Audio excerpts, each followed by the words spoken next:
Dani, uma coisa que a gente estava falando, então, de passaporte, criança, etc. também, umas colegas minhas estavam me falando esses dias, né? Uma coisa que a gente não pensa quando emite um passaporte é, por exemplo, supondo, os dois pais são brasileiros, né? Não estou nem falando em um pai de Uhum. uma mãe de nacionalidade diferente, não, os dois brasileiros. E a gente tem aquela coisa de tem que ter um dos pais para viajar internacionalmente, aí o outro se não me engano, você não precisa de ninguém, né? E o Uhum. último que você pode escolher uma pessoa, você pode nomear uma pessoa para viajar. E as minhas colegas estão me falando que a recomendação é de você ter efetivamente uma pessoa nomeada para viajar, porque em caso de morte dos dois pais, como não tem ninguém nomeado no passaporte, por exemplo, eles botam as crianças em foster care, porque não tem Uhum. ninguém nomeado. Mas aí eu vou falar para você assim, a história não é bem assim, pela minha própria experiência. Primeiro, se os pais são brasileiros e a criança tem um passaporte brasileiro, quando ela passa na imigração, quando ela sai da Nova Zelândia ou de qualquer outro país com passaporte brasileiro, não tem controle imigratório. Então, qualquer adulto, né, se for com uma criança estiver com passaporte, ninguém vai perguntar quem é o pai ou a mãe, mesmo porque no passaporte acho que não consta, né, a paternidade. Não lembro agora, mas acho que não consta. Acho que Enfim, mas eles não perguntam, porque os meus filhos já viajaram sozinhos com pessoas, com terceiras pessoas, e eu tinha essa dúvida a primeira vez que eles saíram da Nova Zelândia, as meninas, e eu liguei pro aeroporto, pro pessoal da imigração, e eles me disseram que não tem esse controle, que eu não precisaria fazer nada, nenhuma carta, nada. Então, essa é uma questão que os pais também têm que ficarem atentos de guardar passaporte com 7 chaves, porque qualquer pessoa pode sair com seu filho. Não existe controle migratório. O controle migratório só existe no país de origem. Então, saindo do Brasil, sim, a Polícia Federal vai lá te parar, se você não tem a permissão do outro responsável, aí sim você tem que ter. No caso dos meus filhos, eles têm autorização já colocada no passaporte que eles podem viajar sozinhos, eu não coloquei nenhuma outra pessoa, ou você tem uma folha, um requerimento que você nomeia por procuração a terceira pessoa, mas isso é só para a Polícia Federal. Aqui da Nova Zelândia não existe esse controle, isso é um mito, não existe. Aí, respondendo uma outra pergunta, né, pegando o gancho, quando a gente fala e se eu morrer, né, o que acontece? Meu filho vai para o foster care. Eu tinha essas dúvidas, e aí eu precisava a minha vida pessoal em relação a isso. Eu não tenho parceiro aqui, meus filhos não têm pai aqui, então eu tinha que, se acontecesse alguma coisa comigo, aonde iriam os meus filhos? Então, três coisas que eu fiz, que eu tive que ir no juiz, então eu posso falar que é isso mesmo, porque eu passei por isso. Tá? Primeira coisa que a pessoa tem que fazer é ter um seguro de vida, porque esse seguro de vida ele não precisa ser um valor milionário, não é para deixar os seus filhos milionários, porque eu sei que com a pandemia as pessoas agora estão, né, com menos dinheiro para pagar, principalmente um seguro de vida, então ter seguros de $50 por mês que cobre uma quantidade boa, talvez 150 mil, 200 mil dólares, e esse dinheiro, ele já é colocado na conta corrente quando já é provado, né, o falecimento, né, do principal, da pessoa, do seguro de vida. Então, esse dinheiro, ele vai ser alocado para as despesas dos seus filhos, enquanto um familiar viaja da Nova Zelândia, vai pagar as despesas de um advogado para fazer todos os trâmites. Então, é muito importante porque, às vezes, as pessoas, ninguém pensa nisso, porque a gente não quer pensar nisso, mas é muito importante, principalmente se você é mãe solteira, né, mãe solo, ou pai solo aqui na Nova Zelândia, você pensar assim, se acontecer alguma coisa comigo, ou você não precisa morrer, o seguro de vida você tem lá você sofre um acidente, você fica Invalidez. debilitado para o resto da vida, então ele é coberto. Para mulheres, tem seguros de vida especiais para câncer, principalmente câncer de mama, câncer de ovário, então tem um suporte maior. Então, é importante você buscar, né, esse tipo de informação e ver qual que se adapta melhor no seu caso, mas é importante você saber que se acontecer alguma coisa com você, vai ter aquele dinheiro ali disponível. Dani, eu diria que uma outra coisa que também, mesmo que você fale, né, se você for mãe ou pai solo, não, acho que mesmo que você tenha um casal aqui, né, se a gente não tem Uhum. outro familiar, e supondo a pessoa é arrimo de família, a coisa vai ficar complicada para a pessoa que ficou, né? Vai, porque aí você mora longe, lembrando, né, que você mora longe, que você não vai ter suporte financeiro da família com o preço do dólar alto. A gente sabe que a comunidade brasileira é muito ativa quando acontece isso, a gente sabe de todas as histórias, mas assim, é importante não esperar, né, que isso vai acontecer, porque você está deixando sua esposa, o seu marido, os seus filhos, os seus bens preciosos aqui descobertos. Então, o seguro de vida, ele é importante em todo lugar, né, no Brasil em todo lugar, mas ele é muito importante aqui, por conta das leis, de como é feito o inventário, de uma forma muito diferente do Brasil. Então, ele é importantíssimo para isso. Uhum. A segunda coisa que eu acho importante é o testamento, né, o will. Mesmo que você não tenha bens, no meu caso eu não tenho bens nenhum, só carro e o seguro de vida, é importante, porque na Nova Zelândia isso é muito comum, é raro as pessoas que não têm um testamento, mesmo quem não tenha nenhum bens. Nesse testamento, você vai colocar todos os seus wishes, né, os seus desejos, se eu vier a falecer, aonde que eu quero ser cremada, eu quero ser enterrada, eu quero voltar para o Brasil, que é caríssimo o kit. Então, elas fazem um seguro de vida ainda mais alto, valor mais alto, que é quase impossível.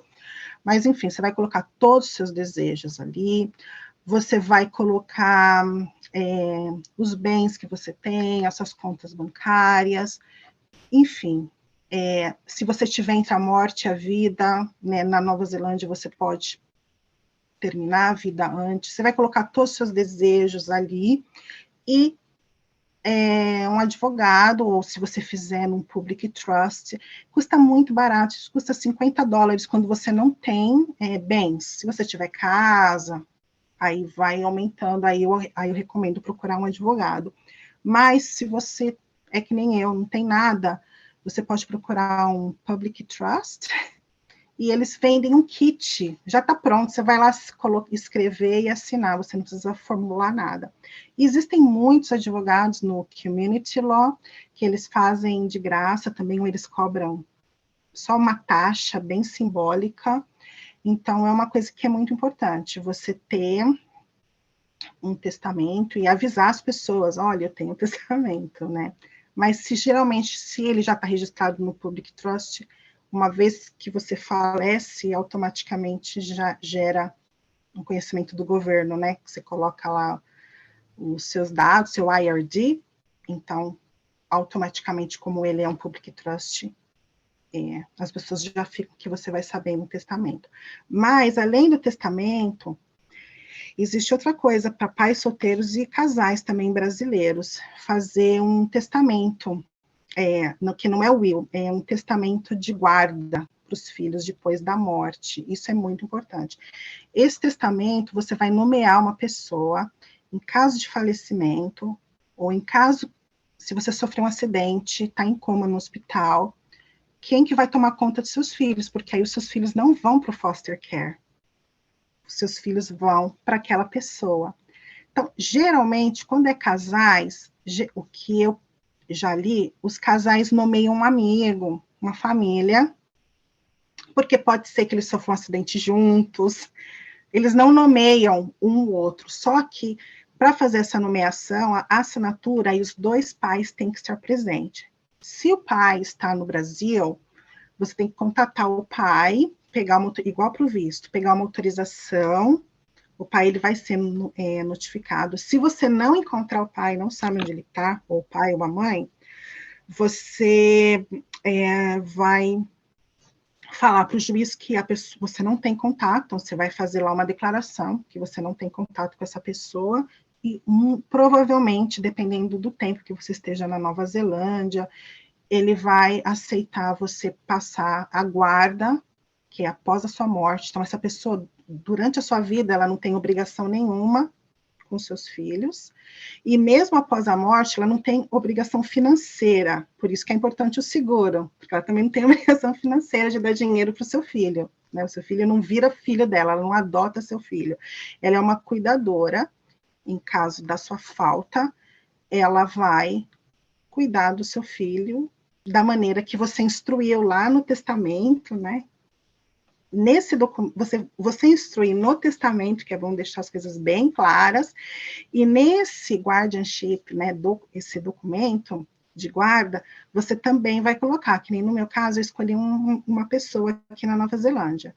Então, você não precisa de advogado. Então, eu fui na corte, eu pedi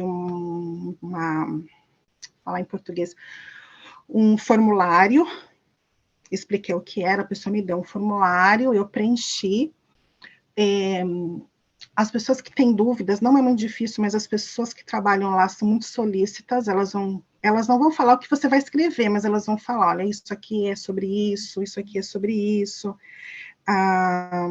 E aí você vai preencher com todos os dados, então você vai dizer por que você está nomeando aquela pessoa, e quando você nomear aquela pessoa, você vai dizer o que você quer, o que você gostaria que acontecesse com seus filhos. No meu caso, as minhas duas filhas, elas têm um laço muito forte com o Brasil, elas vão para o Brasil. Eu não vou para o Brasil, mas a gente faz um sacrifício e manda elas para o Brasil. Então, elas têm um laço muito forte com família, com primos.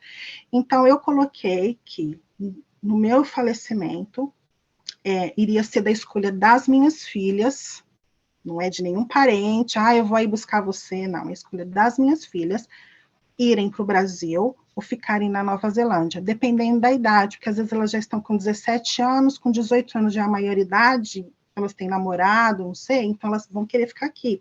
Então eu não vou causar nenhum drama, né, que você vai para o Brasil.